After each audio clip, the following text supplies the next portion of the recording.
G'day podcasters, welcome back to Season 4 of True Blue Conversations with your host, Adam Bloom.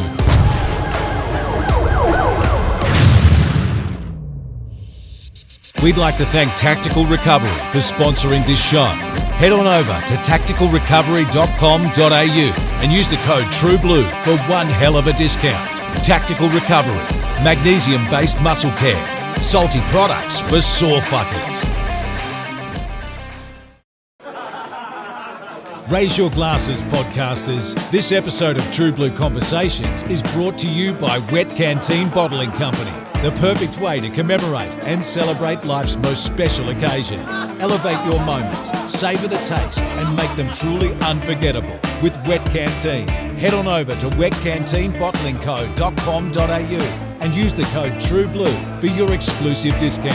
Now, on with the show. Welcome, loyal listeners of True Blue Conversations. Today's episode is proudly sponsored by Australian Warfighter Coffee. Veteran owned and run, driven by a simple yet powerful motto: people over profit. Every dollar goes towards supporting veterans and first responder charity groups. Head on over to AustralianWarfighters.com and use the code TRUEBLUE for your exclusive discount. Because let's face it, any other coffee is just brown sadness water. Now, let's get on with the show. G'day, welcome back to True Blue Conversations. Today's special guest is RAAF Wing Commander, retired, and author of One Woman's War and Peace, a nurse's journey in the Royal Australian Air Force, Sharon Bown. Sharon served for 16 years and deployed twice to East Timor and Afghanistan. And on Sharon's second tour to East Timor, she was involved in a near-fatal helicopter crash. And she joins us today to share her inspirational story and her life after service. Hi, Sharon. Thanks for joining us on the show. Hi, Adam. Great to be here. No, it's absolutely great to be sitting with you in your house and recording with you. And so, Sharon, before we get into your career as a nurse, can you tell us a little bit about you where you grew up and what you like at school and any brothers and sisters? Yeah, sure. I was born in Hobart, Tasmania, back in 1975. My children say that's the late 1900s, which makes me feel very old. And I had a happy childhood. My father was a local policeman. My mother was a stay-at-home mum until I was in early high school when she went and started a nursing career. I loved school. I was a great student, always worked really hard. When I look back now on my childhood, I recognise that we probably didn't have a lot, but we had a roof over our head, we always had food in our belly, and our parents loved us very much. I was one of 4 girls. I was the third of 4. My poor dad lived with with 5 women. I have great fond memories of my childhood in Tasmania. Yeah, right. And so you sporty family, or did you play sport? Yeah, my dad encouraged us to be involved in sport. So in high school, I signed up for whatever I could. I played netball. I was on the badminton team. I played hockey, which concerned my dad about the threat to my teeth, but I had a very good mouthguard. And I used to swim in the local swimming squad in Glenorchy. Very active in the sporting area. And so after school, you went to university, and what did you study at university? Yeah, so I decided I wanted to become a nurse. I considered what I would do with my life at that very young age and decided I wanted to be involved in a profession where I could make a difference in the lives of others, and nursing was my choice. So I actually left home at the age of 17 to study nursing in northern Tasmania, so at the University of Tasmania, but the Launceston campus. So I moved out of home very young in order to go to university. Yeah, right. And so you actually started your nursing career, and then the military side came into. And What was it that drew you to the military, in the sense you were already nursing, so you were nursing, and what was it that drew you to the military? Yeah, so I had been nursing for 3 years before I decided to join the Royal Australian Air Force. I hadn't had a strong military influence in my upbringing. However, I'd always had an interest in what the military did. You know, we had the typical recruiting visits during high school and career expos, so I was aware that I could serve in the military. I had friends serving in the Air Force, and where I was working at Calvary Hospital in Hobart, which was a beautiful hospital, a great place to work, I started to recognise that even after 3 years, each day was pretty much the same as the day before, and that I could conceivably work in this hospital for the rest of my life. The midwife that was present at my birth worked on the labour ward 3 floors up from where I was working. And in fact, a funny story, I was assisting an obstetrician in an operation one day, and he looked across the table at me and he said, "Sister, have we met before?" And I said, "Yes, we have." And he said, "Where was that?" And I said, "You delivered me." So I think that made him feel incredibly old. Yeah. But it also made me realise that I could have an incredibly secure job in Tasmania for the rest of my life, but at what cost? And I wanted to see more of the world, and I wanted to take my nursing skills and my knowledge and really make a difference in places within our world that perhaps were not as privileged as Australia. So you mentioned that your friends, one of your friends was in the Air Force, and was that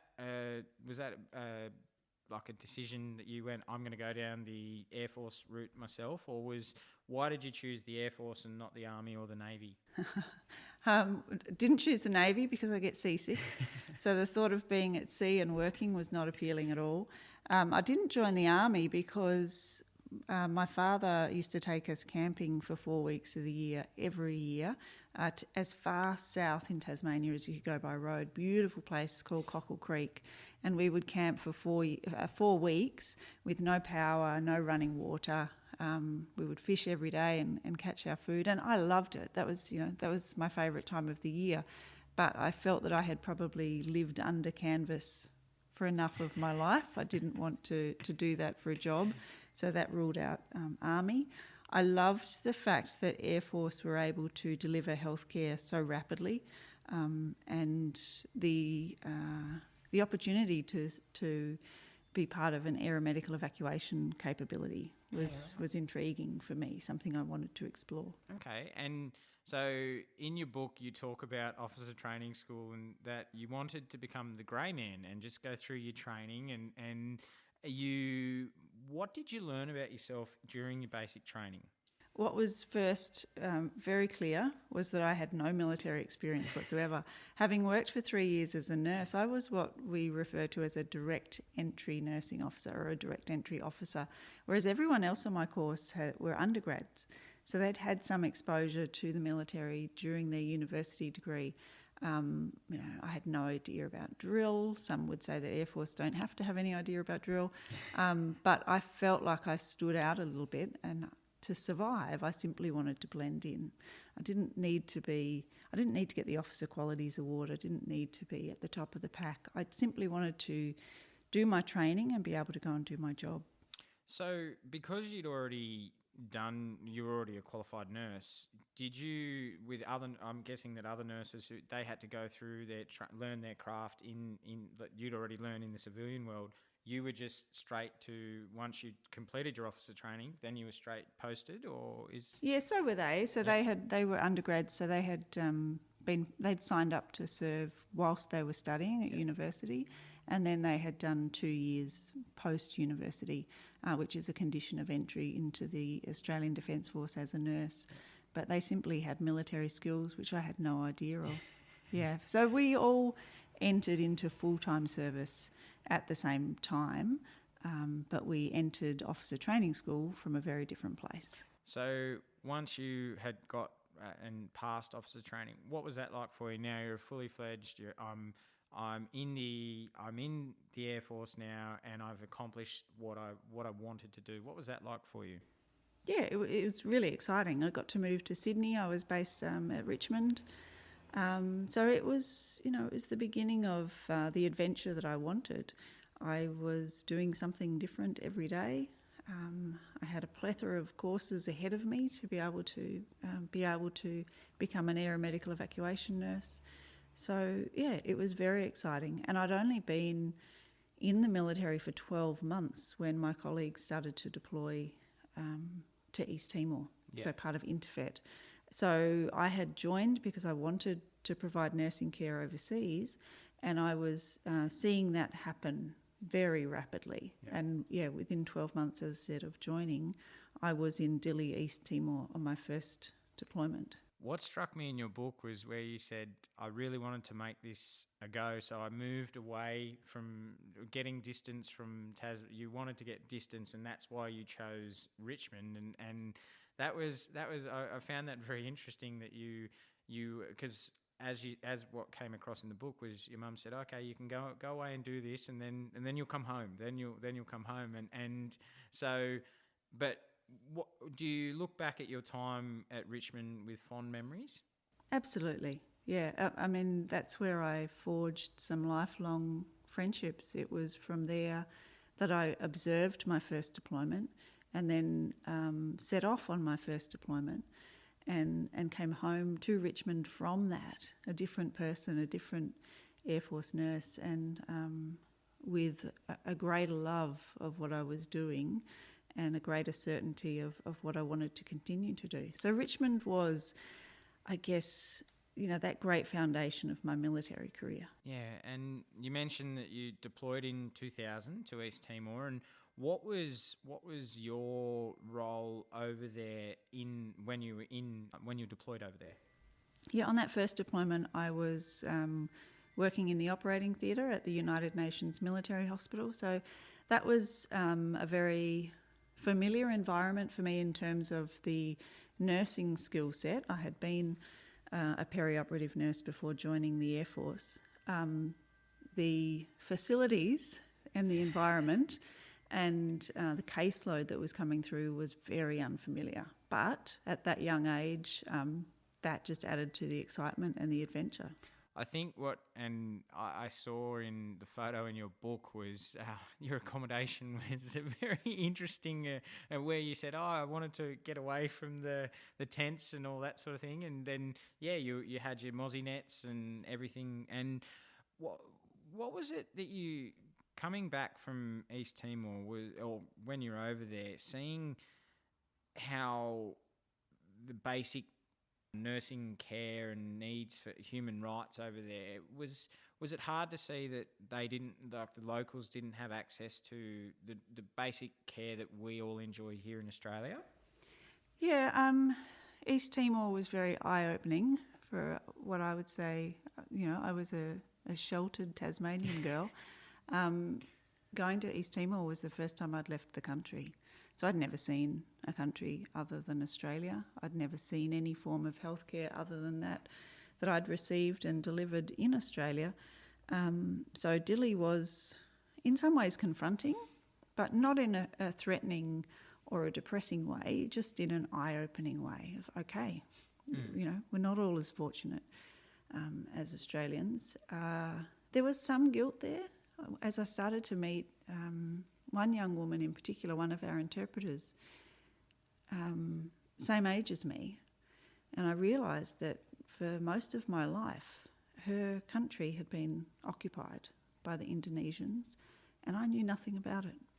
So the privilege of growing up in Australia, I think, hit home in Timor, that this woman, my age, had lived an incredibly different life, and I was oblivious to it. And yet East Timor is on our doorstep. East Timor was a place of great support to our soldiers during the Second World War. So that was confronting, but it just inspired me to do more, to help them, to do whatever I could to be able to provide assistance. Because what age were you, Sharon, when you went over for your first deployment?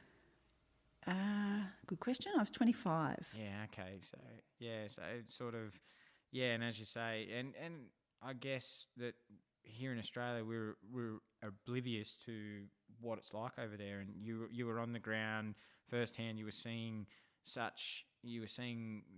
the just the terrible conditions that the locals were living in, and yeah, I think it's for a 25-year-old, and as you said, from Tasmania, it would be confronting and eye-opening. And so how long was that deployment for you when you were over there for the first deployment? Yeah, that was 6.5 months. But if I can just go back a step, Adam. Yeah, of course. It was, the conditions in which the East Timorese were living seemed poor by our standards. And I think that's what became apparent to me, was that they were just as happy and in some cases just as well educated, but they had a series of traumas throughout their life and the existence of their country that we hadn't. But I learnt that nobody's better or worse, just different.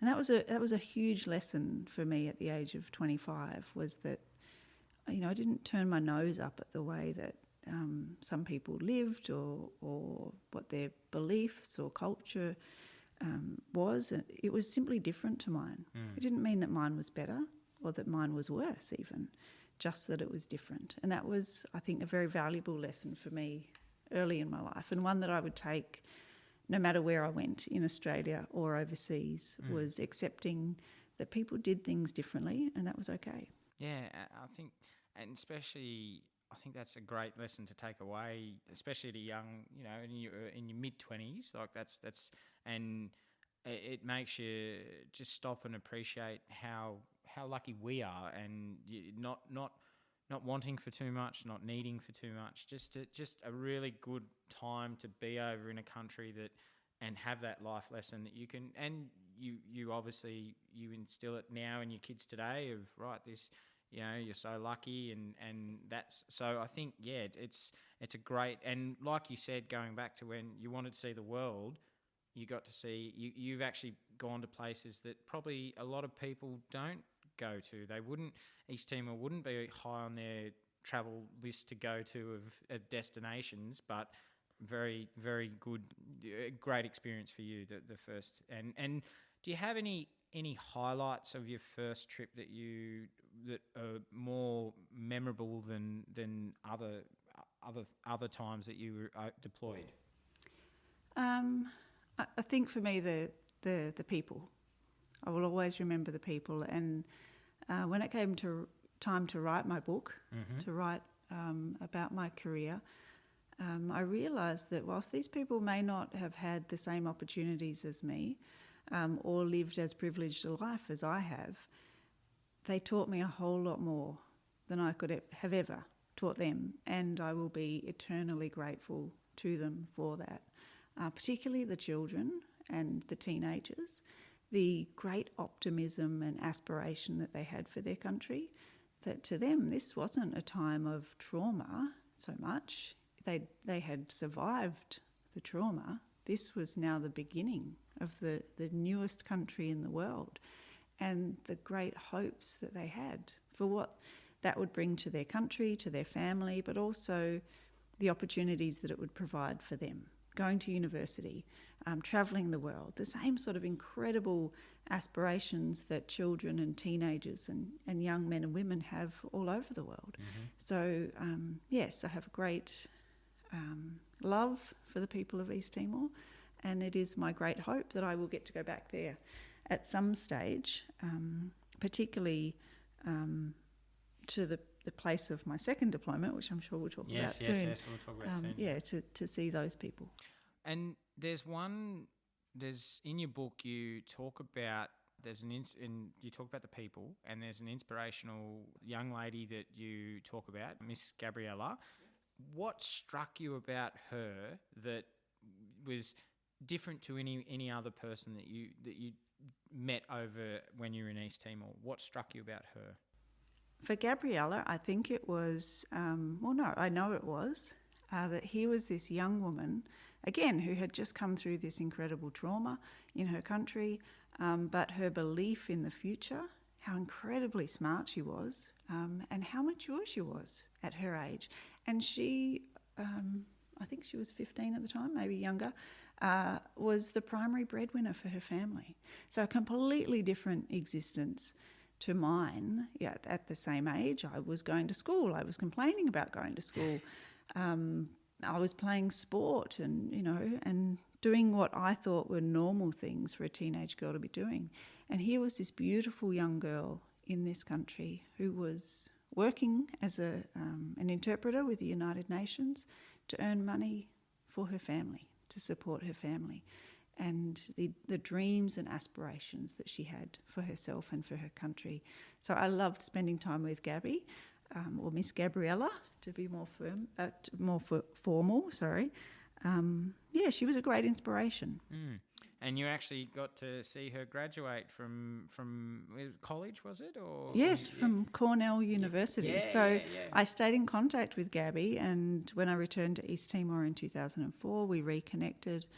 I visited her whilst she was doing, I think, year 11 and 12 in the US on exchange later on. And then I travelled to New York State with my eldest son, who was 2 at the time, for anyone that's travelled with a 2-year-old, to attend her graduation from Cornell University, which she was the first East Timorese woman to graduate from that, highly regarded institution. And I'm so incredibly proud of her, but also inspired to see that no matter what hardship you come up against, it doesn't mean that you can't continue to achieve, and she certainly did. Oh, absolutely, and you can see, and the thing that struck me was the smile. The smile on her face was that day, and with you, and how proud you were standing next to her. I looked at that, and I wanted to bring that in because it was important, and I felt it was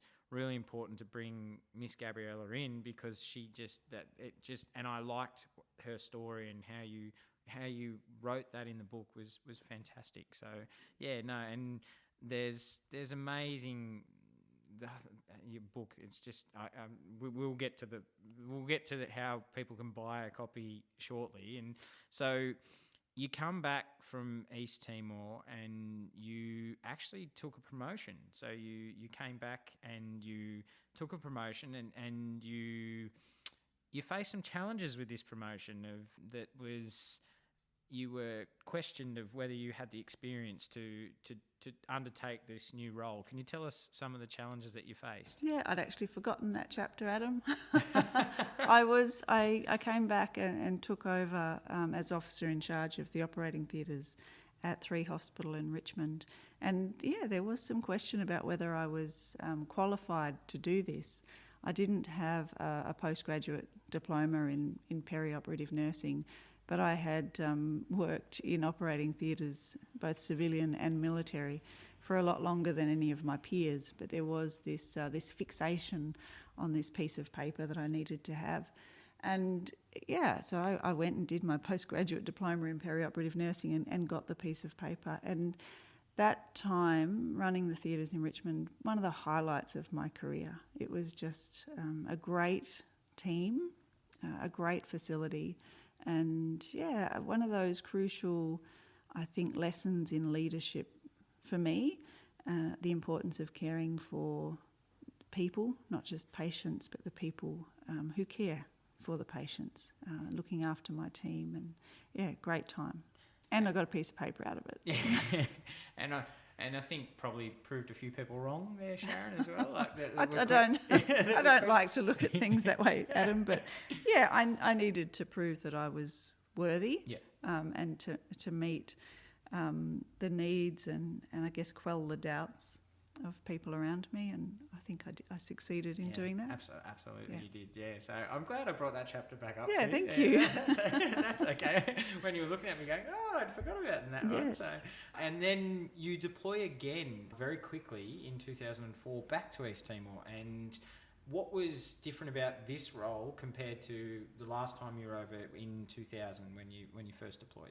Yeah, so I had taken a posting to Amberley, so had finished exploring Sydney and headed to the big country town of Brisbane, as it was, and posted into Amberley. And I was actually given the opportunity to go back to Timor, which is a bit odd in military terms. I was asked if I wanted to go. I wasn't sent. And of course, I'd loved it the first time, and so I absolutely wanted to go back. But this time I went back as an aeromedical evacuation nurse, so in a very different role, not one that I had really had much experience in. I was certainly trained as an AME nurse, but I hadn't deployed in that capacity. So it was a great opportunity of growth for me. And I guess in a sense to challenge yourself in such a unique environment as back in East Timor. And, yes. And so what was the day-to-day challenges that you faced? Obviously, new role. It's not you're in the air, like you're not stationed anywhere. You're actually you're flying in to get casualties and bring them back. And what was the day-to-day challenges like with that role? Probably the greatest challenge of being an AME nurse, and I think most people would agree with me, is the boredom.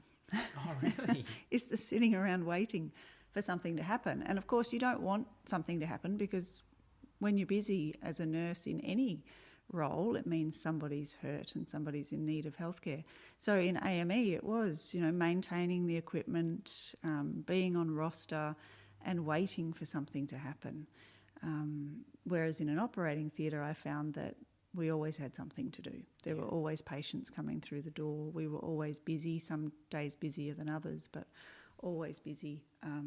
The challenge as an AME nurse was managing to keep myself busy and keep the team busy without patients.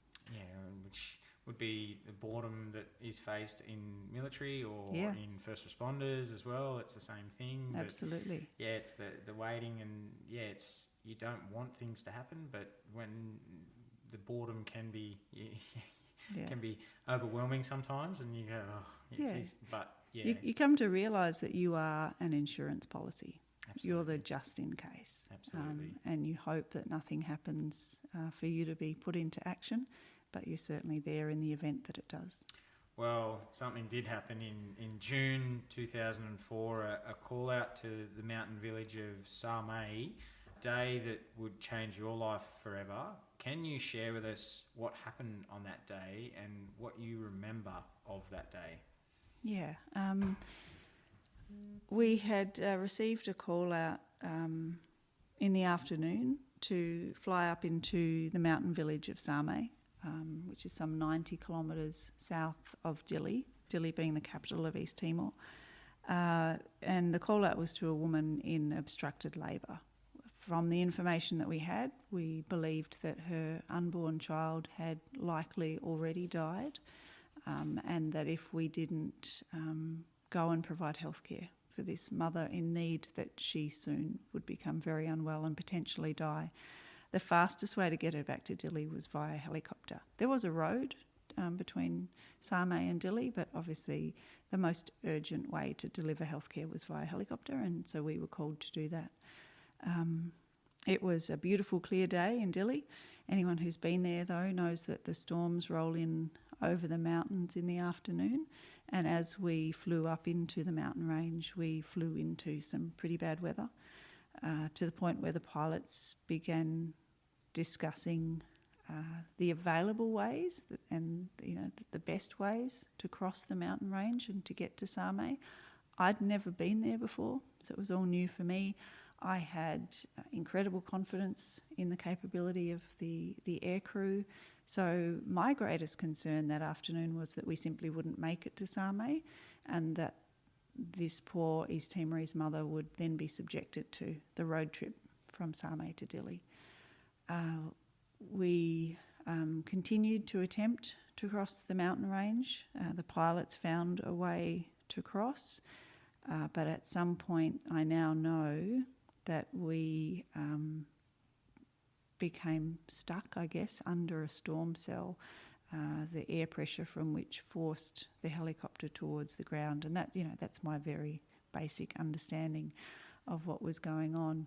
But I remember flying in the rain, as I said, not having any concern for my own safety, just being concerned for our patient, when a mayday call was made, and the rescue crewman, who was a couple of seats over from me, yelling, "Brace, brace, brace." And it was at that point that I realised that we were about to crash. Hearing those words, "Mayday, mayday, mayday," and "brace, brace, brace," and knowing that there was absolutely nothing within my power to do about it but to sit in the back and brace and hope for the best possible outcome.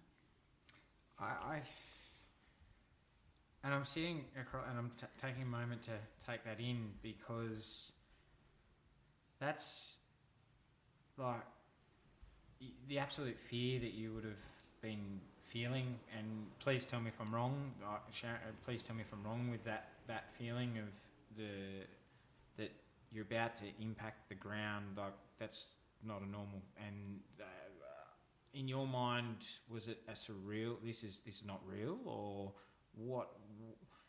What were your thoughts at that point of wherein we're going to hit hard into the ground?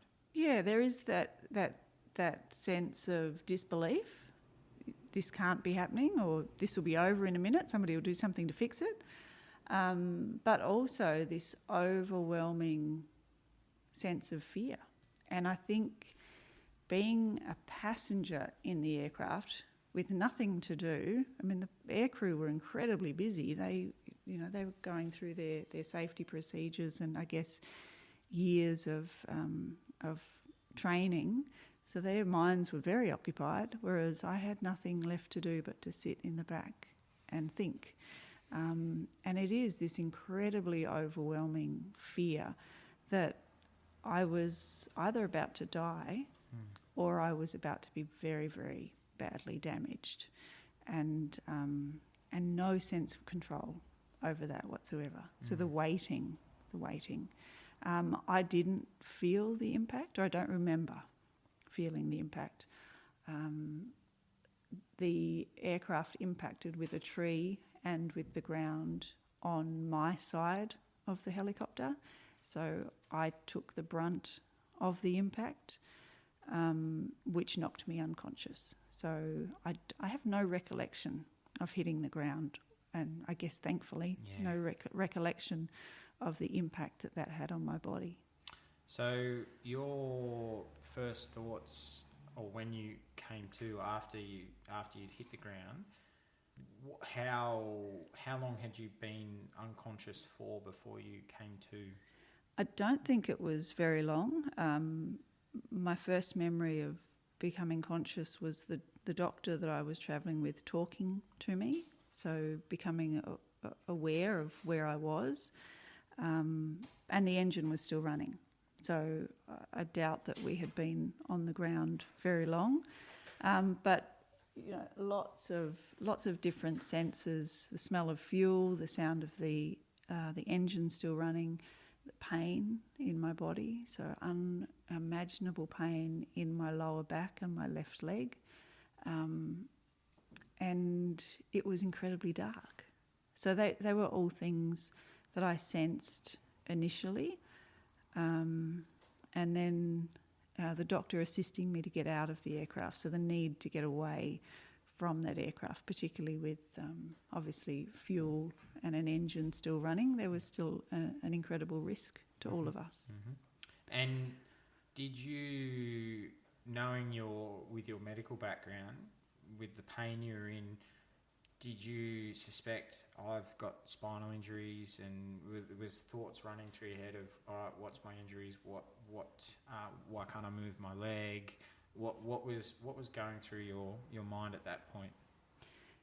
Yeah, it was interesting. My assessment initially was of function and pain, not necessarily of injury. So I don't think I thought spinal injury at that point. It was more, why won't my leg move? Why is my back so painful? And I had broken my jaw in a number of places, but I had no pain, no recollection of pain in my jaw, simply that my teeth were sitting in the middle of my mouth when they should have been, obviously, sitting either side. So that was interesting as well. So almost a detached assessment at the time of what I was feeling and where I was or wasn't functioning to be able to get out of the helicopter. And I remember sitting, so the helicopter was resting on its left-hand side, and we used the seats inside the helicopter to climb up to the right-hand door. And sitting up on top of the helicopter, looking down, realising that the helicopter no longer had skids, and thinking that was interesting. So it's quite, as I said, detached sort of thought process of taking in the environment around me. Feeling that I had something in my mouth. I thought it was a tooth, but when I spat into my hand, it was a piece of chewing gum, and throwing that out onto the ground, and then immediately feeling guilty for littering, because I had always tried to educate the Timorese children about looking after their country and not littering, and here I was littering. And then to get me moving, the doctor gave me a bit of a push from behind, and I fell from the helicopter and landed in the mud, and just laying there in that mud thinking, this can't be happening to me. This, because you don't want it to be happening to you. No. It's something that you want to stop. You want to wake up and get out of the nightmare, but that doesn't happen. And then, so you're in the mud, and then does like you need a rescue, like they've got to get you out because you've got some really bad injuries with your back, broken jaw, and your leg. So how do you remember how long you were actually at the crash site for before they evacuated you, and where did they take you initially when you were evacuated? Yeah, so initially the doctor walked me away from the crash site. So I walked.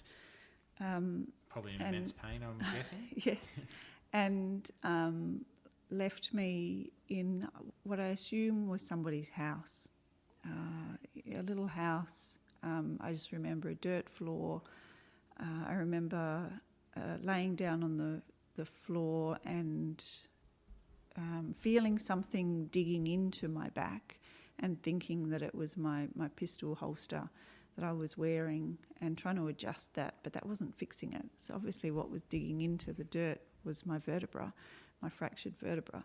I remember the locals wanting to help me and reaching for my pistol to try and help me in doing whatever it was I appeared to be doing at that point, and me grabbing at my pistol and warning them off, not with the pistol, but just yelling no.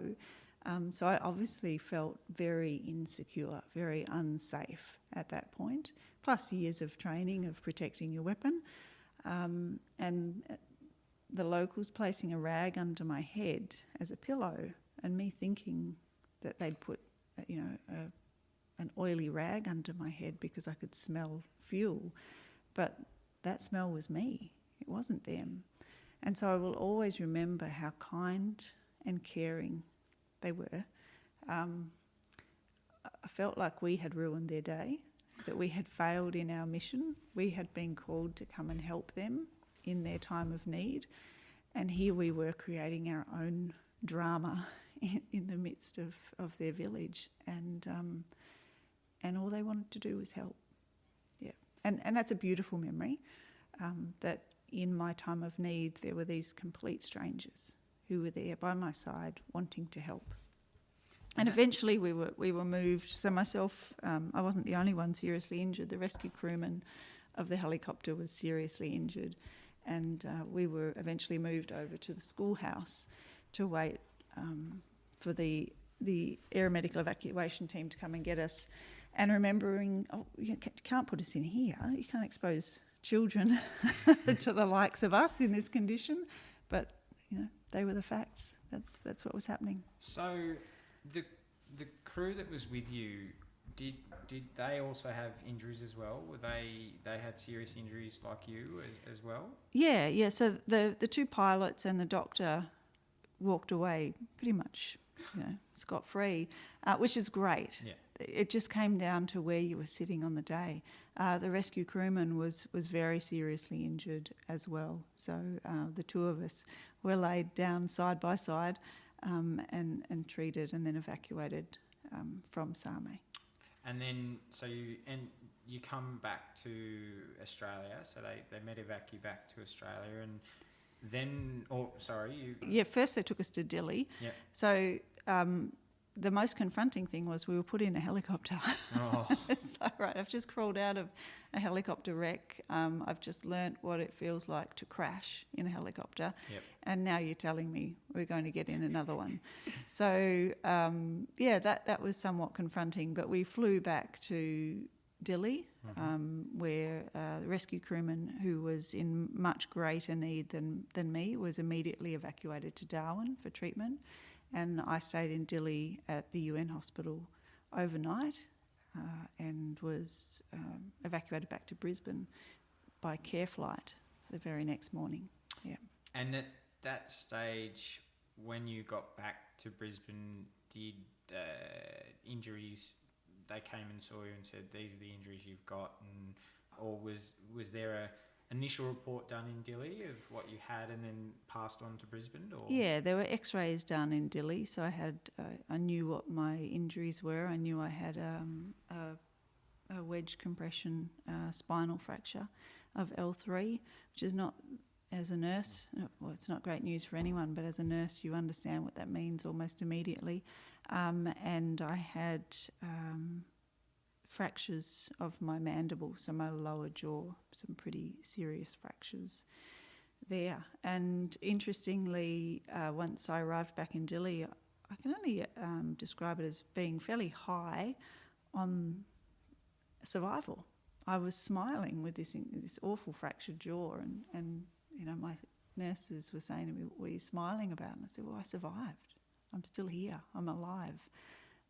Whereas for them, it was incredibly confronting to see me in the condition that I was in. So they were not smiling. They were not in the same state of mind as me.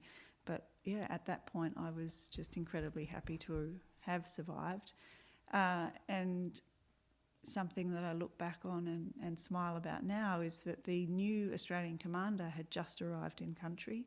I believe it was his first day on the job. He was in the midst of a handover takeover, and we had a crash, which ruined his day. And he came to see me in the hospital. And I guess I still had a little bit of cheekiness about me because I extended my hand to him and said, "Welcome to East Timor." So I certainly hope his deployment improved from that point forward. Well, talk about a bad first day. I mean, Yeah. It doesn't get much worse than that. And I like the black humour in that of welcome to East Timor. So, that's right. And then so you back in Brisbane now, and then the long recovery process starts. Yes. How did you switch your mindset to, I'm going to be resilient here, and because this would have been potentially career ending for you, and then the fight starts for you to stay in the Air Force. Did you just have the fighting attitude of, no, I'm going to recover, and I'm going to go on with my military career? Or what thoughts did you have once you received that initial bad diagnosis? Yeah, it's interesting because at no point did my mind even consider that my career was over. I knew that my nursing career was certainly at risk. I knew that it was difficult to be a clinical practitioner with a spinal fracture, and so I was aware of that, but I really hadn't entertained the thought that my military career was at risk. When my colleagues would come to visit me in the hospital, including some reservists who worked in the hospital, I could see the real concern on their face, their concern for me, And it was that, I think, that inspired me, that I'm not going to be a victim of this situation. I will be a survivor. You're underestimating me. I've survived. I have overcome what I thought was the end of my life. So everything from now on is positive because I'm lucky to be here. And I considered myself very lucky to be here. When it became apparent that people believed that my career would end as a result of my injuries, that just made me even more determined. I felt that I, at the age of 29, had just lost my health and fitness. I'd lost so much in that helicopter crash, and I wasn't about to give up anything else. I certainly wasn't about to give up my career. I loved being a nurse in the Royal Australian Air Force, and I intended to continue to be one. And during this process, which was I look at it, and as I read through your book, just what you went through and the recovery process, you actually lost your mum to cancer. And how, with what you'd just gone through, how hard was this, losing your mum, to then keep pushing forward to continue your career and your treatment to get better again? Yeah, so my crash had occurred in June, and I lost my mum in late February. So it was devastating, because I think for many of us, our mothers are that single greatest reference point in life, the person that you go back to when times are tough, when you need advice, or when you want to share something, an achievement or something incredibly joyful. So I think under any circumstance, losing your mother at such a young age is an incredible blow. But in my circumstances, I was still fighting for my career. I was still fighting to get as much of my health and fitness back as I could. And to lose mum at that point was devastating. And that sounds very selfish, because that's me talking about what I lost. But I was also incredibly sad. My mother was only 53 and her life was over. And so I was grieving for my loss, of course, but I was also grieving for hers. Absolutely. And my father, had lost his life partner way too young. So all round, it was just a devastating occurrence, and one which is still incredibly painful. Absolutely. And I think I just want to go back where you said it's I don't think so at all. I think it's very human and very, the bond that anyone forms with their mum is, it's a special bond. It's a bond they carry you for 9 months, and that bond is built from the day that you're held in there. So I understand, I totally get exactly what you mean, and I don't think it's selfish at all. I think anyone that's lost their mum would wish them back, if in good health, would wish them back to be here as long as you could. So I don't think that's selfish at all, Sharon. Not at all. I think it's just the human. It's just you're being human in that sense. So yeah, it was also one of those points where you realise how much you've actually lost in losing your health and fitness, because my mum was diagnosed with cancer on my first deployment to East Timor.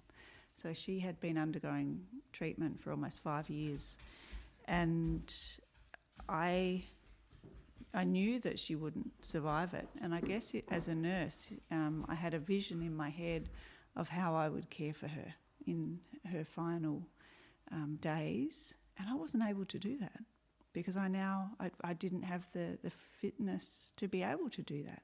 So the loss is not a single moment in time. You think, okay, I've had an accident, I've sustained an injury, and what does that look like?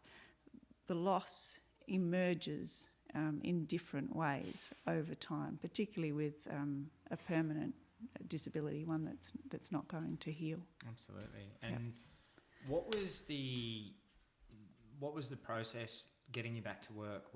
How was that process? What did you have to do to? Obviously, you're still serving, so what was that? Can you talk us through that process? Yeah, so it was, I wanted to get back to work. I wasn't a very good patient sitting at home doing nothing. Most nurses aren't.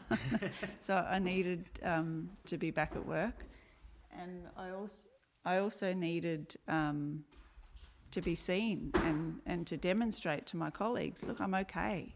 You need to stop feeling bad about this.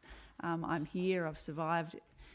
I'd like to say everything's okay. Everything wasn't okay, but I wanted them to see that I was improving. And so part of my rehabilitation in those early days was simply going into work for physio. I was lucky that my place of work was the health centre. So, my half day at work would be putting on the uniform, going in, doing a physio session, saying hello to everyone and going back home. And over time, gradually increasing that commitment to work and increasing my duties.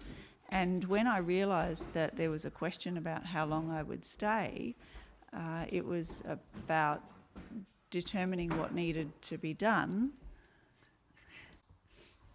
So when I realised that there was a question about whether I could actually continue to work and that I was potentially facing medical discharge, I asked my commanding officer, who was also a nurse, a great man, if I could call a meeting of everyone that was involved in my healthcare.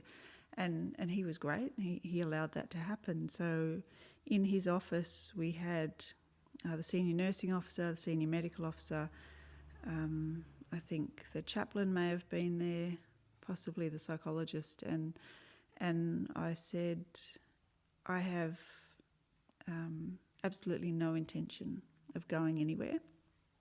I understand that there's a belief that, my career is going to end with a medical discharge. All I ask is for 12 months of rehabilitation and support, and a very clear understanding of what I need to demonstrate to be able to stay. And I said, if after 12 months I can't demonstrate that, then I will accept that my career is over and I will leave. But I want the opportunity. I want 12 months to be able to prove that I can still do my job.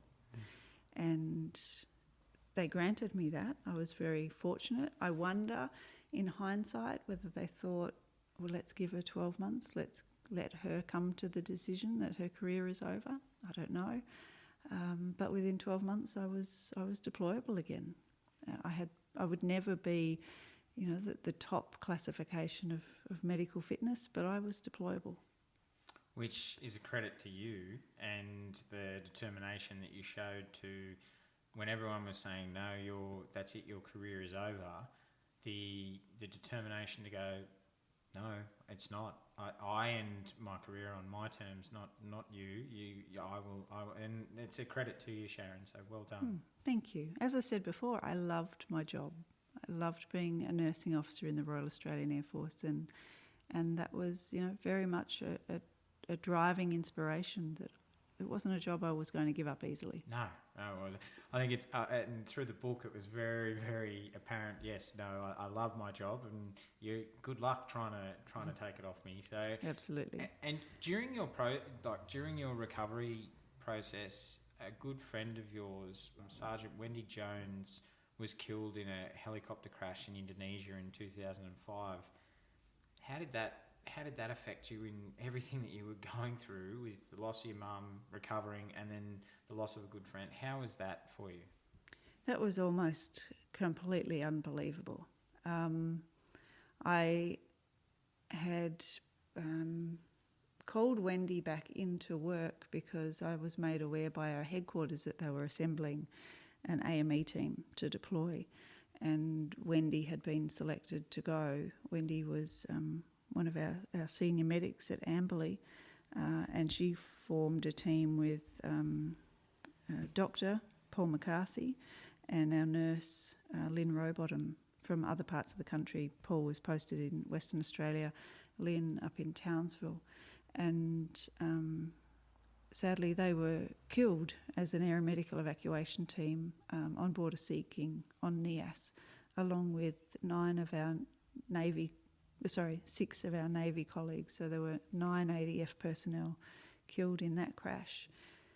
For me, it was a great personal loss to have lost Wendy and Paul and Lynn, but it was also, I think, somewhat of a reality check that I couldn't save them, and that I wouldn't be able to save anyone else either.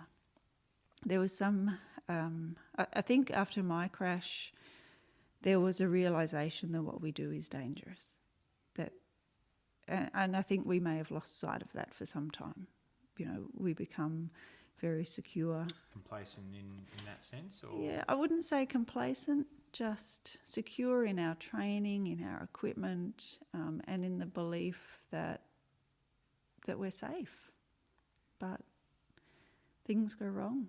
Accidents happen. Our job is inherently dangerous. It is the mission of the Australian Defence Force to defend Australia and its interests, and with that comes risk. So my accident, I guess, was a bit of a wake-up call, was that what we do does involve risk. And I spoke at a number of different conferences and became an advocate for making sure that we conducted our training as best we could, that we maintained the best health and fitness that we could to minimise those risks, to mitigate the risks. And that was very naive and foolish of me. We can never, as much as I may have wanted to, reduce that risk to zero. And the loss of Wendy, Lynn and Paul was that realisation, was that I couldn't save them. And yeah, it was devastating for many, no more so than for their families. And it also made me very aware of what my family could have gone through if the outcome of my crash had been different. Yeah, absolutely. And just after this, you, by chance, the position of the aide de camp, the ADC to the Chief of Defence role came up.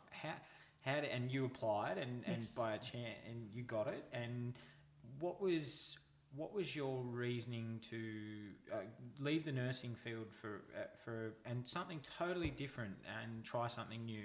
Yeah, well, I was always looking for the next adventure, but even though I had become deployable again, and I had deployed as part of an AME team to the second Bali bombings, I felt, accurately or not, that I had become known as the nurse that survived the helicopter crash, that maybe there was a sense of needing to protect me, that I hadn't really regained true deployability in the eyes of my colleagues and maybe some of my seniors. And I felt I needed to step away from Air Force Health for a while, probably more so to prove to myself that I could do it, that I wasn't just a broken nurse. I wasn't just that nurse that survived the helicopter crash. I was still a completely capable young Air Force officer. And yeah, I applied to be ADC to CDF. Sadly, I didn't get the role. So it was, another blow, quite small compared to some of the blows I'd had preceding that. But that didn't stop me, because after that interview I was contacted and told, we were impressed with your performance. Would you consider being ADC to MINDEF, so the Minister for Defence? And I applied for that role. Ironically, when I got that role, the then Minister for Defence decided it was time to resign. And so I sat around for a few days wondering who my boss was going to be, and Dr. Brendan Nelson was appointed as Minister for Defence in 2006. And my first thought, not knowing Dr. Nelson, was, oh my God, I have tried to leave health and they have given me a doctor to work for. But he was certainly a seasoned politician at that point, and a great leader and a great man to work with. Very much so. The way he can just recite something without notes is just unbelievable. I've met him as well, and an amazing man. And what he did is his time at the War Memorial was as director. Was he amazing? And yeah, so what are some of the fondest memories you have working for him during your time as ADC? I guess getting to know him is probably the greatest memory, if you like, or the great highlight of that year. The travel that we undertook, travelled across Australia and around the world.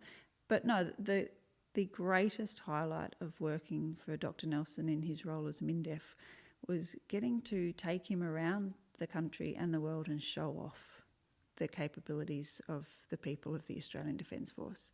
And that always brought me great pride, was taking him to different bases, different establishments, exercises and deployments, and educating him in a way in his first year as Minister for Defence as to what the people capability was. He was certainly getting all the briefings on planes and tanks and ships and every other technological ability that we had, but it was with great pride that I could introduce him to the people of the Australian Defence Force. And I read in your book that during your time as ADC, you sort of had a family almost a family tragedy where your dad, as you said at the start of the podcast, was a police officer. He was shot. And yes. What was that like for you as you started your new role and you had all this going on and you had your dad who'd been shot? What was that like for you? Look, it was like the universe was conspiring to keep me down. It was just one trauma after another, and having lost my mum, the thought of losing Dad was devastating. So we happened to be in Canberra, and I received a phone call to say that Dad had been shot, and I, as a nurse, I asked for details, and I had been told that he'd been shot in the face and that he'd been shot in the back a number of times. But that statement ended with, "But he's okay." And I said, "You can't be shot in the face and shot in the back and be okay." And they said, "Well, he is. He's fine. He's sitting up and talking." I said, "We'll put him on the phone." "Oh, no, we can't. You can't talk to him." So I was in Canberra being told what had happened and going through my clinical knowledge and understanding of mechanism of injury and the consequences, and yet being told he was okay, but I couldn't talk to him. It was obvious that I needed to get home to Tasmania as quickly as I could to make sure that he was okay and to assist him in whatever way he needed on his journey at that time. And Dr. Nelson was great. I walked into his office and interrupted whatever was going on that day, I don't know, and told him what had happened. And I was back at my apartment very quickly, packing a bag, and at the airport and flying home to Hobart. Yep. And how was it for you once you got to see your dad and talk to him? That would have been such a relief for you to know that he was okay and the nurse wasn't saying, no, he's just trying to, he's okay. It was, How was that for you? Well, by the time I arrived in Hobart, he had had surgery. So the bullet that he'd been shot in the face with had rested against one of his carotid arteries. So he was incredibly lucky to have survived. A millimetre more and he would have been killed.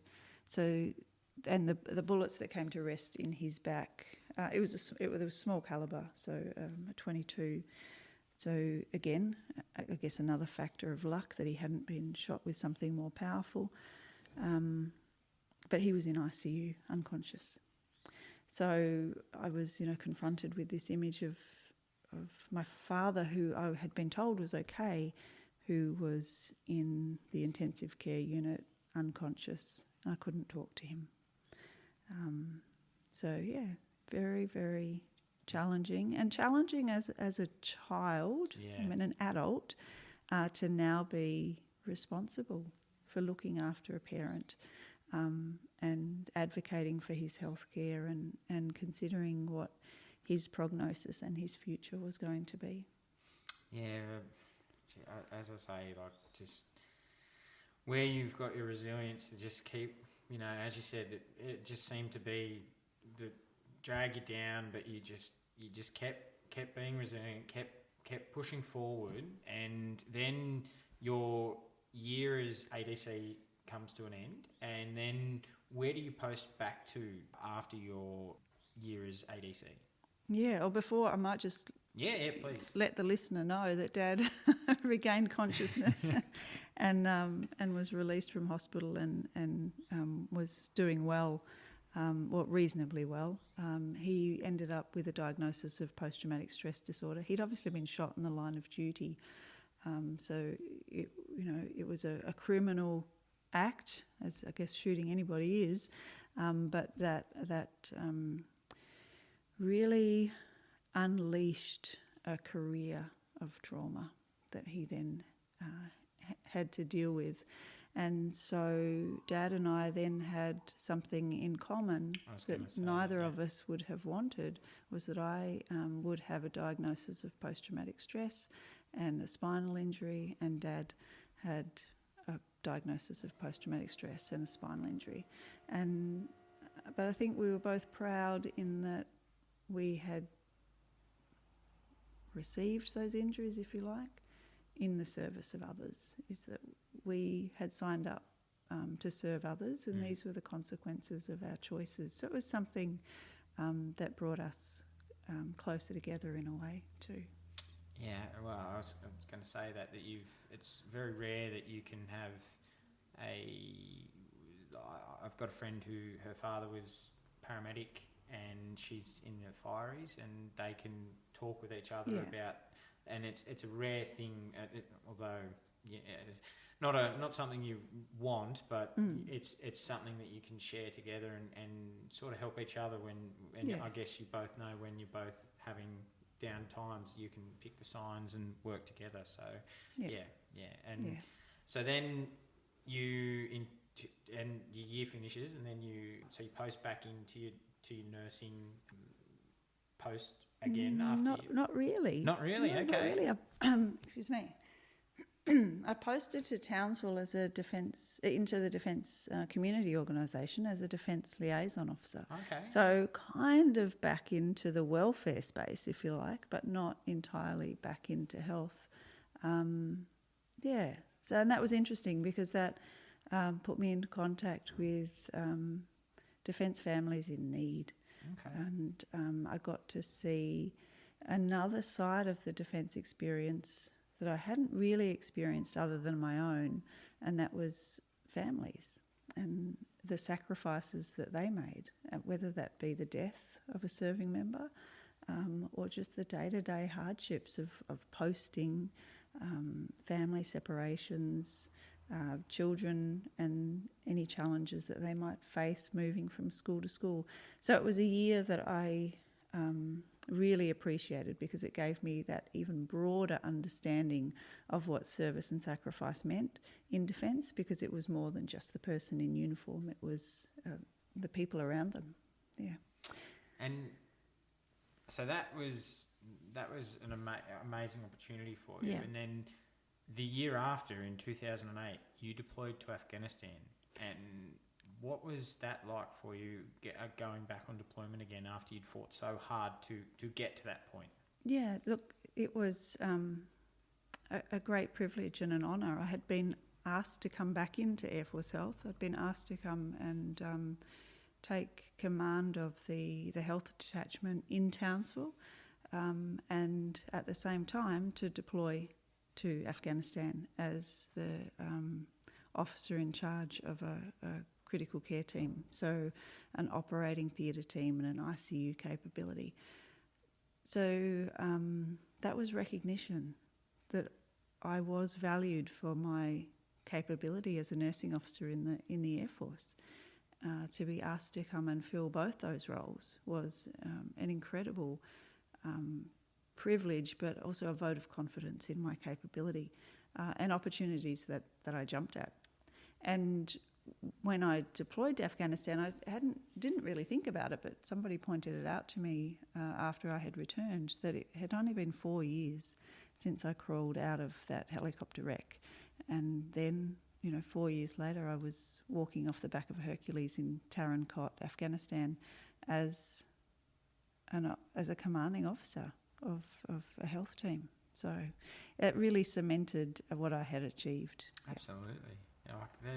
And 4 hard fought years too. That we won't sugarcoat that. That was 4 hard years to get back to where you were, and that would have been a proud moment, I think, walking off that. Obviously, proud's probably not the word of that into a war zone, but an achievement to walk off the back of that Herc and have boots in the long process to get back to where you were. So yeah, it's a credit to you for sticking with it and making that a lot of sacrifices along the way to get there. So yeah, well done. It's an absolute I take my hat off to you, because a lot of people wouldn't have had the courage and the strength to keep pushing and keep fighting, and you did that. Yeah, I'm a little bit stubborn. Determined, let's say determined. Yes. But I think for anyone that serves in uniform, that the big question is, am I up to the real task? And the real task is serving in war. We hope that it never happens, but I think ultimately we each ask ourselves, if it did happen, would I be up to the task? And I was certainly asking myself that as I was preparing to go, and as I was stepping off the back of that aircraft, and every day that I was there, responsible for the welfare of my team and the health and well-being of everyone that we were there to provide care for. Yeah. So what was a day-to-day role in so you're operating theatres, you were working on civilians, all coalition patients as well, and because was that a 8-month deployment for you? No, it was we were only there for 3.5 months. We were embedded with a Dutch capability. So the Dutch had been there for some time, providing the Role 2E facility in Tarin-Kot, and their specialist capability was obviously becoming rather fatigued. And so Australia had made the offer to complement that capability by putting in a rotation every so often. And so we were embedded in the Dutch facility under the command of a Dutch CO. So it was a very unique situation as an Australian officer, but also one which was incredibly rewarding to be able to work within another country's capability was great. It was a great learning opportunity. Much of their training is very similar to ours, both military-wise and clinically, and so we got along fantastically. Oh. Their coffee was a bit strong for me. How was their cooking?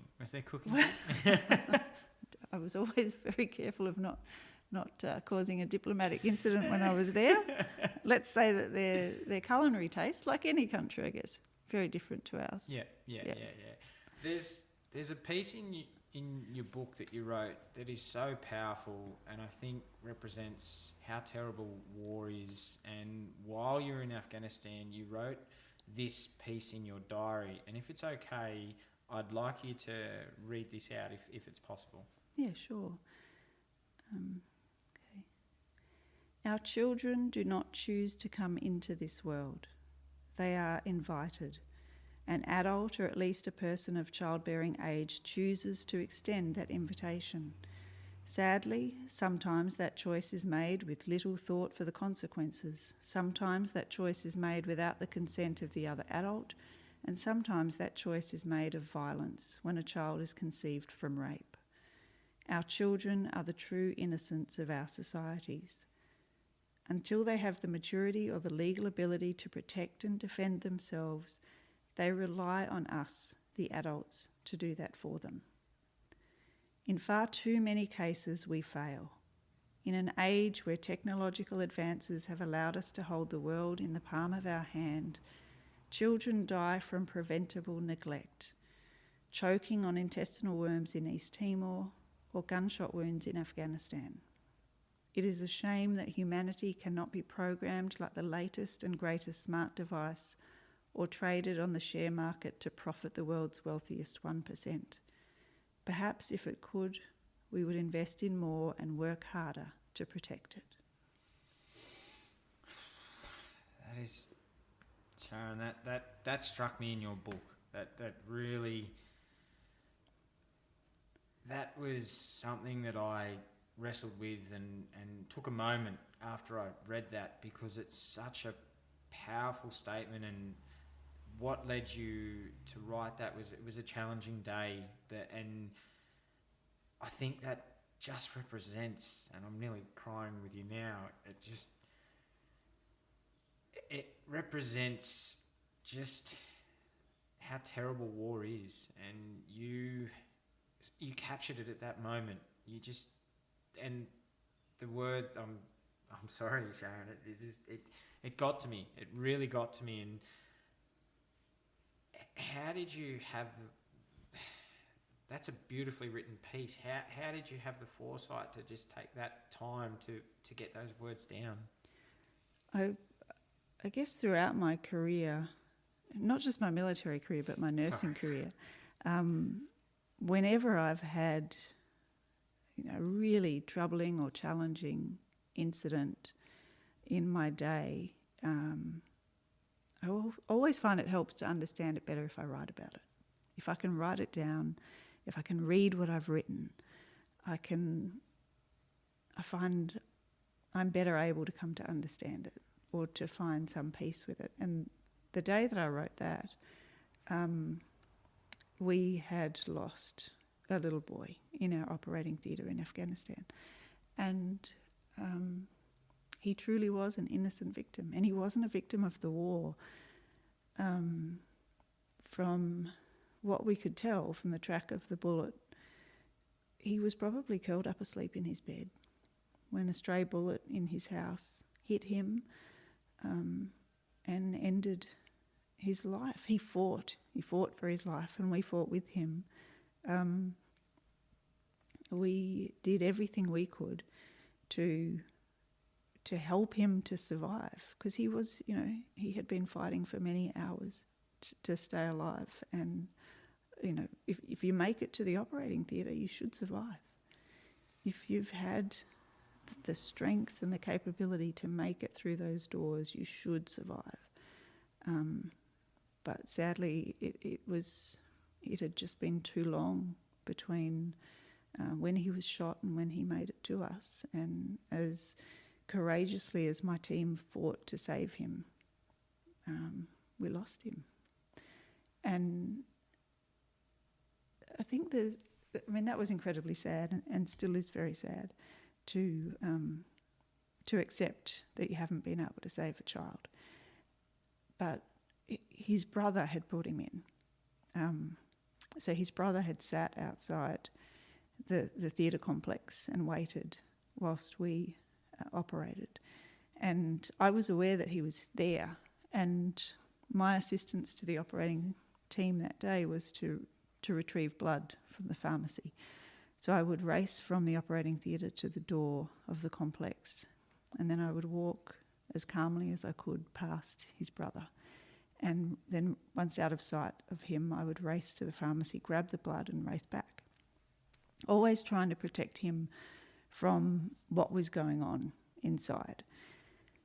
And when the surgeon delivered the news that we had not been able to save him, he shocked us by saying through the interpreter, asking us, why did we fight so hard to save the life of just a little Afghan boy? Sorry. No, you're please. Please. And that was really hard, because he'd only been with us for a few hours, and he was not just a little Afghan boy, and he is someone that will stay in all of our hearts, I think, for the rest of our lives. But first, the brother was surprised that we would work so hard to do that. I don't think he didn't value his brother. I think he was shocked by our behaviour. And I hope that by the time we finished, when we reassured him that he was not just a little Afghan boy, that his life was as precious to us as the life of anyone, and that we would do anything we could to save him, and we hoped that he understood that we had done everything within our power to save him, and that sadly we had failed him. And I hoped that he left the hospital that day knowing that even though his country has been in war for what seems like forever, that there are places in the world where people exist that will do everything within their power to save others. And that's what Australian doctors, nurses and medics do, is that, that is exactly what we do. And I felt privileged in the war in that I didn't need to take sides. If you came through our doors and you needed health care, I didn't care who you were or what you'd done. You were a patient. You were a human being first, and you got the care that you required. If after that you had questions to answer, that was not my business. The business of myself and my team was caring for another human being. And in that way, I felt that we were somehow removed a little bit from the war, in that in the operating theatre you don't take sides. In the ICU you don't take sides. 33% of our patients were children, and that was really hard. And mostly, in total, none of those were from the war. None of them were injured because their country was at war. Some of them had everyday childhood ailments like appendicitis and broken bones. Others had more serious injuries and were victims of abuse and gunshot wounds in the family home. He wasn't the only one. And that was really hard. That was really challenging. And I think, his death and the injuries sustained by all of the children that we saw drove me to write that piece. And caring for children in war was one of the greatest hardships and the greatest privileges that we experienced, because we could make their lives better. We could demonstrate that people cared. The other hardship of war that I found, which surprised me and might surprise your listeners, was the hardest thing I had to do in war was to leave. Because when it came time to pack my bag and walk onto that aircraft, it was the hardest thing I had to do. Because I thought, why? Why do I have the privilege of walking away from this? And how? How do I go back to Australia knowing that these people are still at war, that these people are still in need? And that was really challenging for me. Was the privilege of being Australian meant that I could just switch this off. I could just pack my bag and walk away. But the people of Afghanistan could not. And that, I think, Sharon, that's something that every veteran would struggle with too, coming back to, like, 1 minute they're in a war zone, the next minute they're back in their family home, safety, back at the unit, and that would have taken some time for you to process too. It would have, coming back, that would have been a challenge. And how did you move past that challenge? To be honest, yoga. Just to lighten the mood a little. When I came back to Townsville, I would sit out on the back deck with a glass of red wine in the evenings, and I would still know what time it was in Afghanistan. I would still know who was on shift and what would be happening. And I think when you work at that state of hypervigilance for so long, it does take a while to let go of that. And over time, I started to let go. But someone suggested that I go to yoga. Okay, it's worth a try. It might be good for my back. So I went along to a local yoga class and did an introduction to yoga course. And walking out of the yoga studio was the first time that I felt relaxed. after returning from Afghanistan, where I felt that I had given my mind a rest. And so it was something that I continued to do, and something that I advocate for in the veteran community, not just for strength and flexibility, but for meditation and mental health and well-being. I do it as well. I very much am an advocate of its help and changed the whole concept. The whole concept of my life has changed because of taking the time to meditate and go to my inner self, and it's been amazing. It really, the benefits are, because I originally thought the same thing. I'm like, what? Like, no, I'm not doing that. And then but it is amazing, and it does help. And was it at that point when you got back from Afghanistan that you mentioned earlier that you were diagnosed with your PTS? Was that at that point after you'd gone to Afghanistan that you were diagnosed with your PTS, or was that earlier? Yeah, no, it was sometime after I got back to Afghanistan. So it came up really in my medical discharge process. So when I reached a point where physically I was struggling to be able to meet the physical demands of my job, and going through those health assessments as to what the effect of service had on me, both physically and mentally, that it became apparent that this sustained exposure to trauma, not just the helicopter crash, but losing mum, losing friends in another helicopter crash, my dad being shot, this rapid succession of traumas had an impact on me. And really it was around fear, my post-traumatic stress, so fear of flying. And I always rationalised that. It was, well, I know what happens when an aircraft crashes, so of course I'm afraid of flying. I have this lived memory of how much it hurts to hit the ground. So it's not something I want to do again, and I accept that my mind is trying to keep me safe. It's keeping me afraid of that flying experience because it knows what happens when it goes wrong. Fear of pain. I had experienced incredible pain. Spinal fracture was incredibly painful. As I said earlier, so painful that I didn't feel any pain in my jaw, even though that had been shattered. And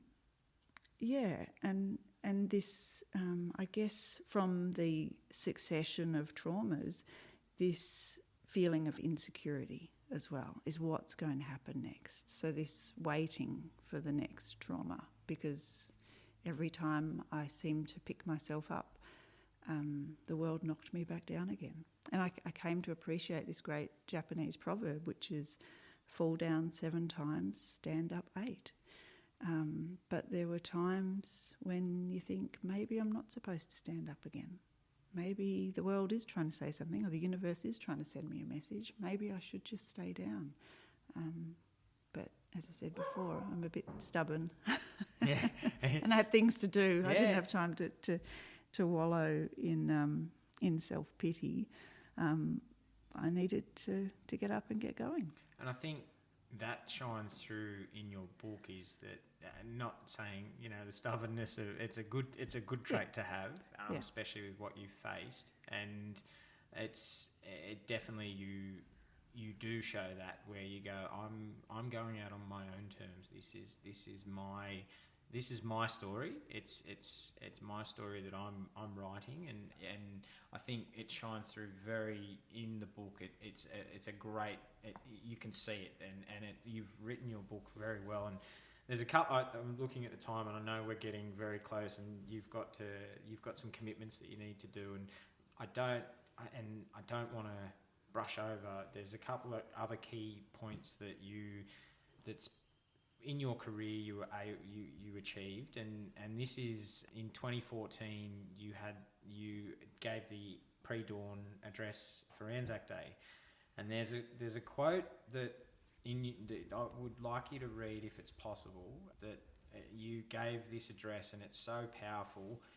And how did you find the words to, and what was it that they were looking for on this day? Yeah, That's a tough question to answer. I had received a call from Brendan Nelson, who was then the director of the Australian War Memorial, and he asked me if I would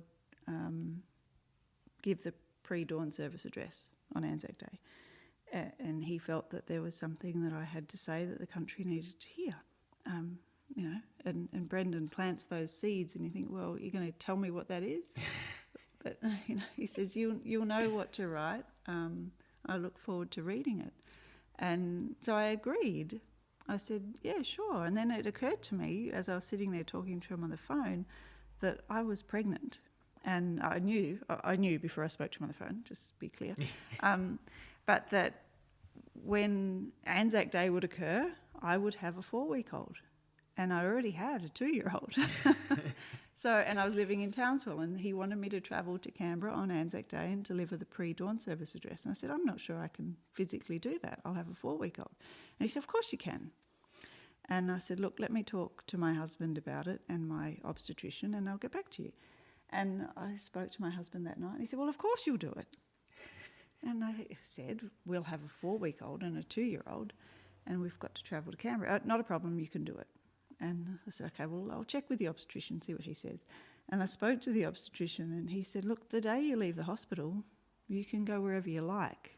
So I have no problem with you doing this. And I sat down that evening and I thought, right, 4 men have told me that 4 weeks after giving birth, I can do this. And surely they must know. So I rang another Air Force nursing officer, friend of mine who lived in Canberra, and I spoke to her about it, the incredible honour of being asked to do this. And she said, how old will your baby be then? And I said, he'll be 4 weeks old. And she said, oh, right. And she was quiet for a while, and not wanting to be inappropriate to your listeners, but she said, Sharon, how are you going to fit those boobs into your uniform?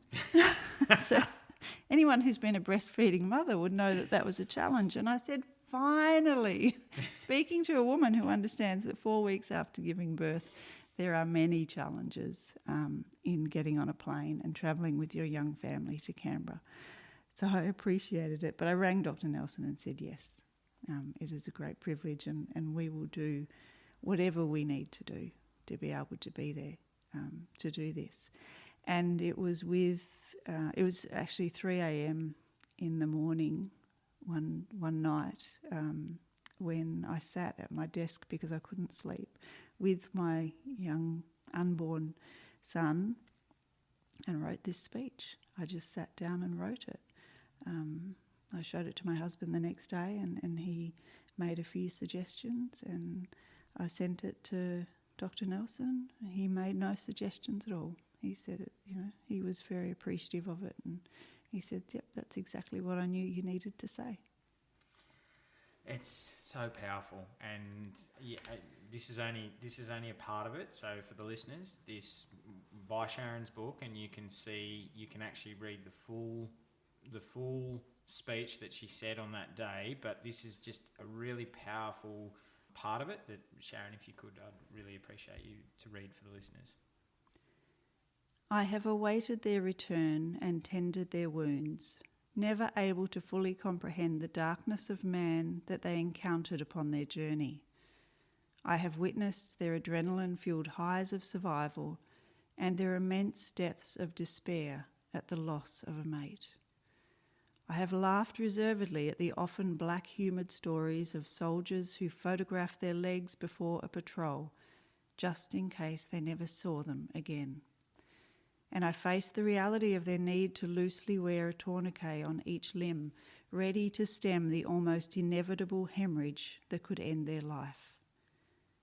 I have been privileged to hear of unimaginable acts of bravery and self-preservation, and I have stood by silently to attempt to pick up the pieces when it all falls apart.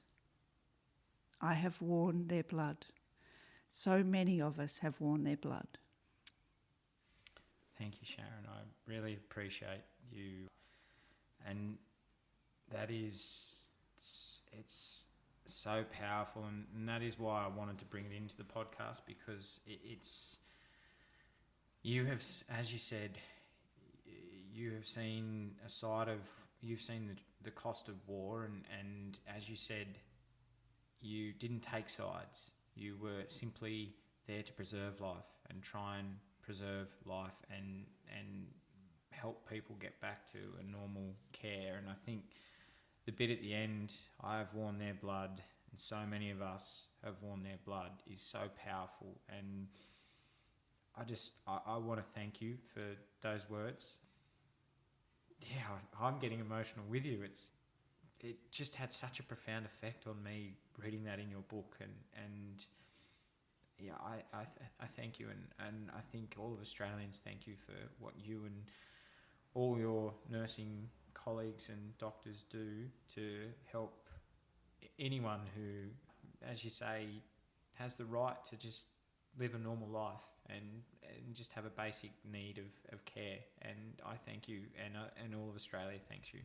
Thank you. And so in 2015, your injuries finally caught up with you, and as long as you were fighting it, you were finally you were promoted to Wing Commander, and then the decision came that you had to retire from a job you loved and had given service for 15 years. How hard was that for you going forward?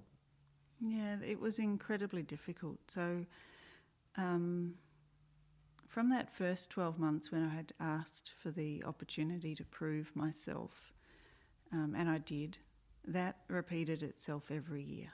So every year I was, like any member of the Australian Defence Force, I underwent a medical review and was required to pass a physical fitness test. So every 12 months the ability to continue in uniform came under question. And eventually, with age, the privilege of age, my spinal fracture had deteriorated to a point where I simply could not continue to meet the physical rigours of service. And I was advised that I would be medically discharged. That was 11 years after I was expected to be medically discharged. So as devastating as that news was, and it was devastating, I'd stayed 11 years longer than anyone expected me to, and I was proud of that.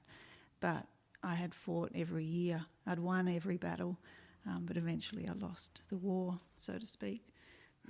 And I then was confronted with that transition process, which was much harder than I could have ever expected. To wear the uniform of the Australian Defence Force and the Royal Australian Air Force was the greatest honour of my life. It was something of which I was incredibly proud. It was probably far too deeply woven into my identity. And to be told that I was no longer fit to do so left me with the greatest sense of shame. I felt ashamed that I could no longer do what my country needed me to do.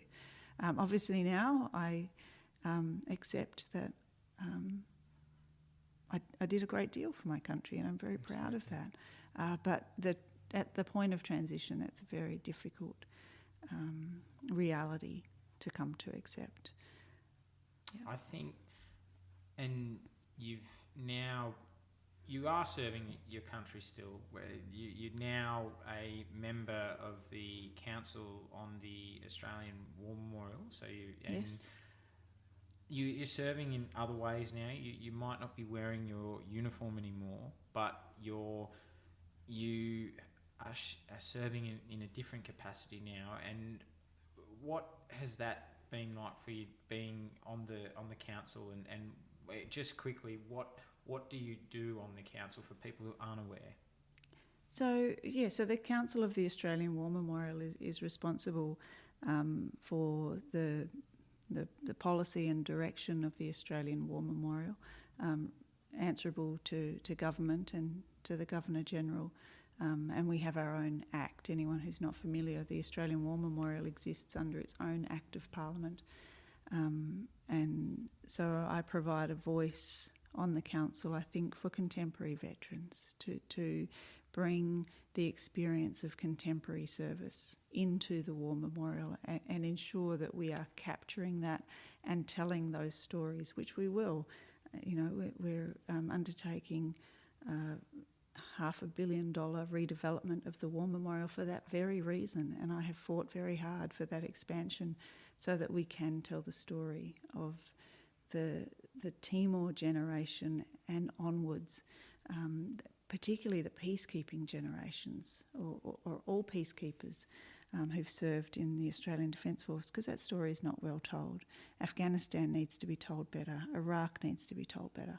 The smaller operations all need to be told somewhere in the Australian War Memorial, and we simply haven't had the space. But we're working on that, and we will have the space. It's good to know that everything will be covered, which is great, and I think it's a real. You're in a very, as I said, you are serving in a different way now, which is you're helping all veterans now, and that's a real privilege, and I think you do a fantastic job. And just before I let you go, in 2016, you became a published author with your autobiography, One Woman's War and Peace, A Nurse's Journey in the Royal Australian Air Force.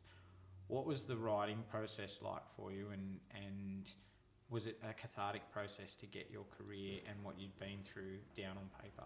Yeah, absolutely. I wanted to share my story, with others,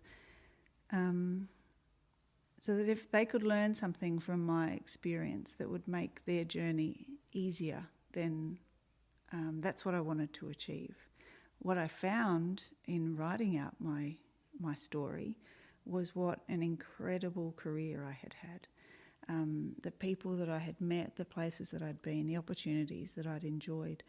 People tend to focus on the very negative experiences in my career, but they were simple moments in a long and enjoyable career. So writing it down enabled me to gain that perspective, to understand that the helicopter crash was a small but significant part of my career, but there were so many other great achievements and opportunities throughout that. So it was a very cathartic process. There were a few tears shed, lots of laughs had, as I recalled some of the more humorous parts of my adventure. And ultimately to have published it and have veterans contact me and thank me for sharing my story. Some who tell me that it's inspired them to join the Air Force as a nursing officer, and I say, are you sure you read the right book? But, to me that means that they have seen me as more than the nurse who survived the helicopter crash. They've seen a career, they've seen the great opportunities, and that's what they want to be a part of. And I'm really very proud of that. And to step back to the transition piece a bit, just being conscious that there may be some veterans out there who are either confronting that or on their way. For the first 2 years that I was out of Air Force, I would have done anything to get back in. If I had been offered a way back into the Air Force, I would have taken it in a heartbeat. I missed it that much. At the 2-year mark, and certainly with my appointment to council, the ability to write my book, and a few other opportunities that came my way, I realised that I didn't want to be back in uniform, that I now had the freedom to serve Australian veterans and their families in a very different way and outside of the constraints of the Australian Defence Force.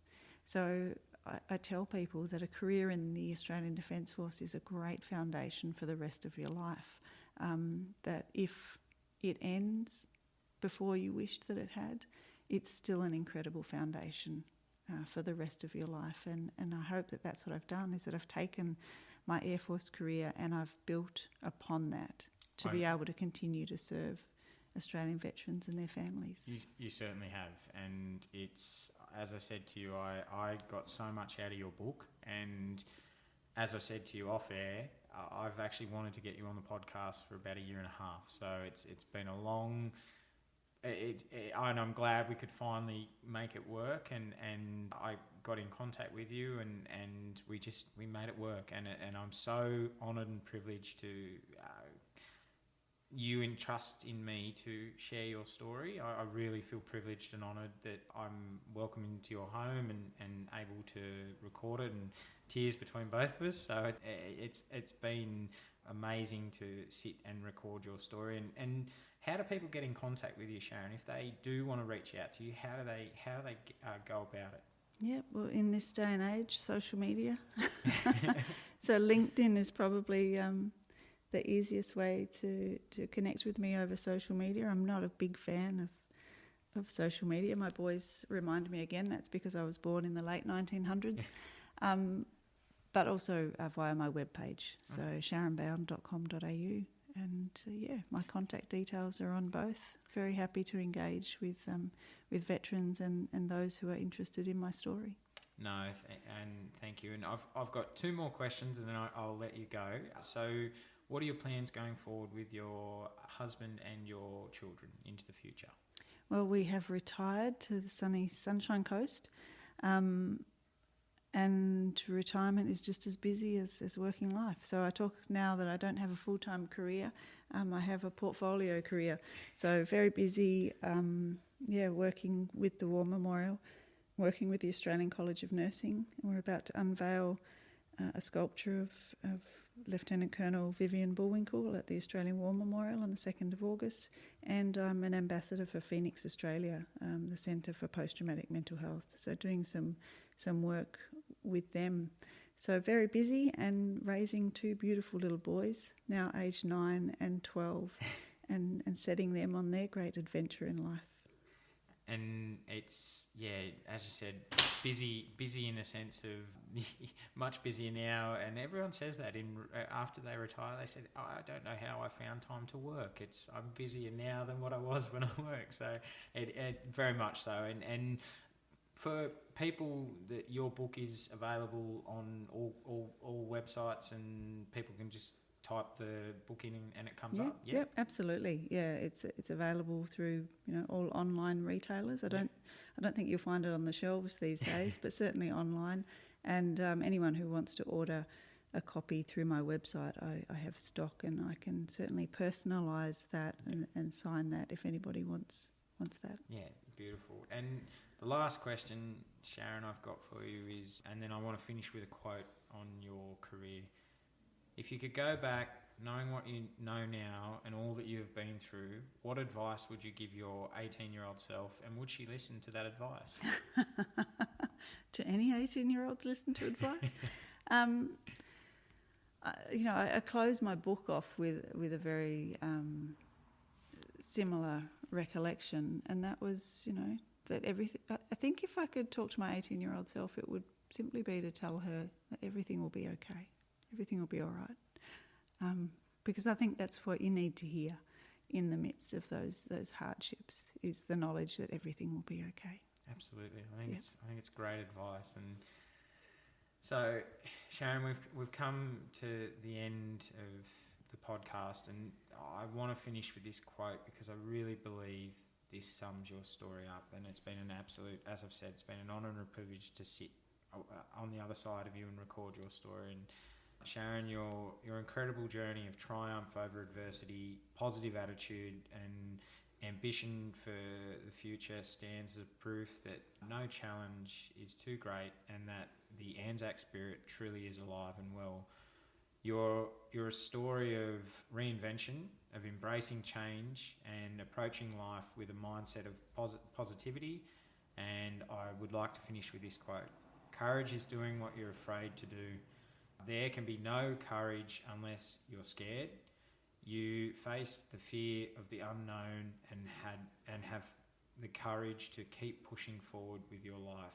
Sharon, thank you for your service to our country, and thank you for coming on True Blue Conversations and sharing your story of hope and inspiration. Thank you, Sharon. Thank you, Adam. Thank you for tuning in to this episode of True Blue Conversations with your host, Adam Bloom. See you on the front line.